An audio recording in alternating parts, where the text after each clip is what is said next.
Balik lagi di episode tentang cerita nostalgic car yang ada di kehidupan gua. Sekarang kita masuk ke dalam mobil Mitsubishi Lancer Evolution 4.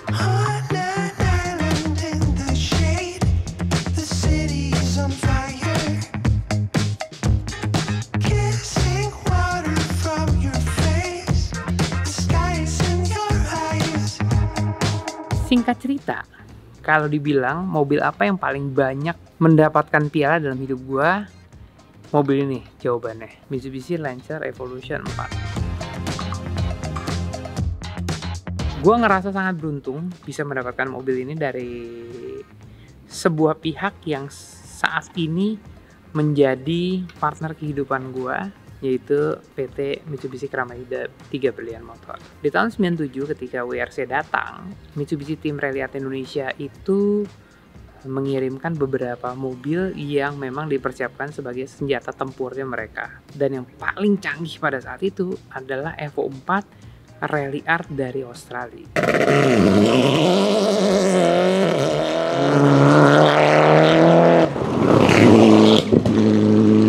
Sayangnya di tahun 98 krisis moneter tuh melanda Indonesia, sehingga program dari Mitsubishi Kramajaya 3 Berlian Motor atau pada saat itu timnya adalah TMRI, Tim Mitsubishi Rally Art Indonesia, harus berhenti, sehingga aset-aset mereka dijual kepada kita-kita yang masih berkomitmen untuk mengikuti kejuaraan nasional rally. Dan dengan dijualnya aset itu, gue ngerasa ini adalah suatu titik di mana gue bisa naik kepada kelas yang lebih tinggi. Soalnya pertama, mobilnya buatan Rally Art. Kedua, mobilnya properly built.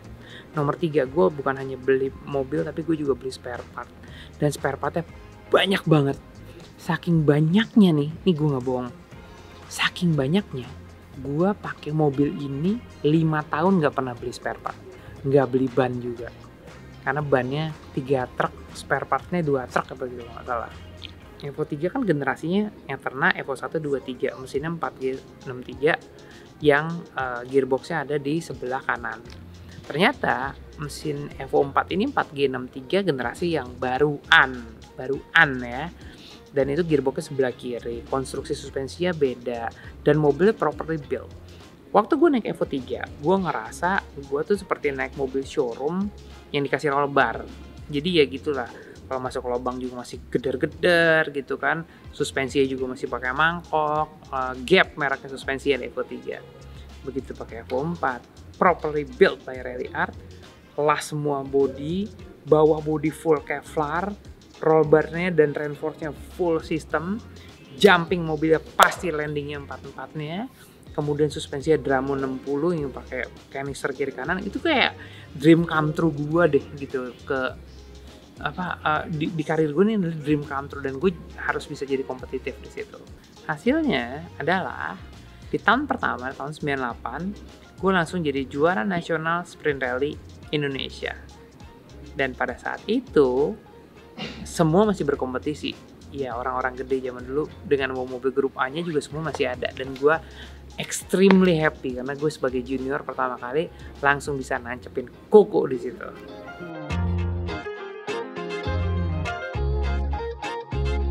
Akan tetapi yang gue ceritain baru cerita manisnya doang, belum cerita sedihnya.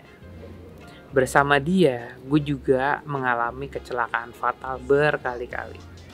Nabrak batu di Sentul waktu rally aspal, sampai mobilnya hancur, mesinnya sampai ada di atas depan muka gue, persis depan kaca. Mobilnya jadi kapal ke atas itu karena gue nabrak batu, lari 160 km/jam, dead stop. 1.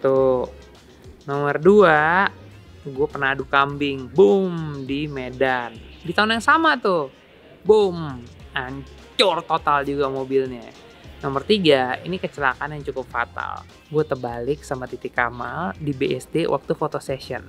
Dasar ABG ya. Waktu itu dulu begitu dapat mobil, mau foto bareng sama model gitu kan, kita tes gitu. Mobil terguling, bonyok, gue bawa pulang, dimaki-maki sama nyokap gue for no reason. Makanya gue selalu punya tagline, to be old and wise, first you need to be young and stupid. Untuk jadi tua dan bijaksana, pertama lo harus jadi anak muda yang bego gitu. Nah, gue salah satunya dulu. Kemarahan nyokap gue itu sangat berarti. Kenapa? Karena gue jadi sadar, oke, lain kali nggak boleh kayak begini. Tetapi pressure-nya pun gede banget. Karena gue terbalik hari Rabu, ya. Hari Sabtu minggu depannya, which is kalau dihitung tuh cuma 8 hari kerja, gue harus ikut BSD Sprint Rally. Karena itu yang akan menentukan gue jadi juara nasional atau enggak. Dengan keadaan atap banyak, semua banyak.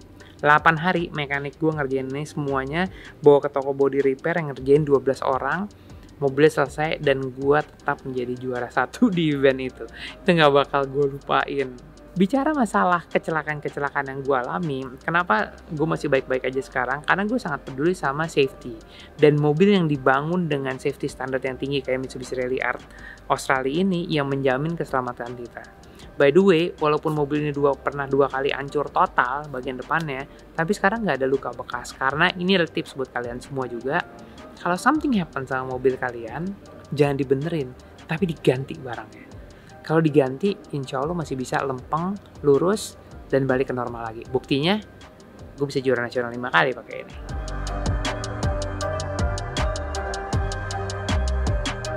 Bagaimanapun juga, Mitsubishi Evo 4 adalah mobil yang sangat berkesan untuk hidup gue karena dia membawa gue menjadi juara nasional Indonesia 5 kali berturut-turut. Memang bukan tahun yang mudah buat kita melewati tahun itu karena pada saat itu Indonesia tuh sangat kompetitif dalam kejuaraan nasional rally maupun sprint rally. Tapi dengan tim yang bagus, dengan mobil yang prepare, dengan sponsor yang bagus, akhirnya gue bisa menjadi juara nasional. Lagi pula, selama teknologi Evo 4 itu ada, di saat itu menurut gua momentum paling besar adalah evolusi dari mobil rally. Dan gue merasa sangat beruntung sekali karena gue udah punya kesempatan untuk mencoba old generation rally car, transition generation rally car, sama the new wave generation of rally car. Nah, Evo 4 ini adalah masa transisi dari kendaraan lama jadi kendaraan baru. Karena masih pakai mesin 4G 63 tapi teknologi baru, sasisnya mulai baru, dan keluarlah saudaranya yaitu Mitsubishi Lancer Evolution 6 yang tentunya legend, yang pasti lo semua mau mobil itu, bener kan? Ya udah, itu adalah akhir dari cerita Evo 4. Habis ini kita lanjutin ke Evo 8 dan 9. Oke? Bye.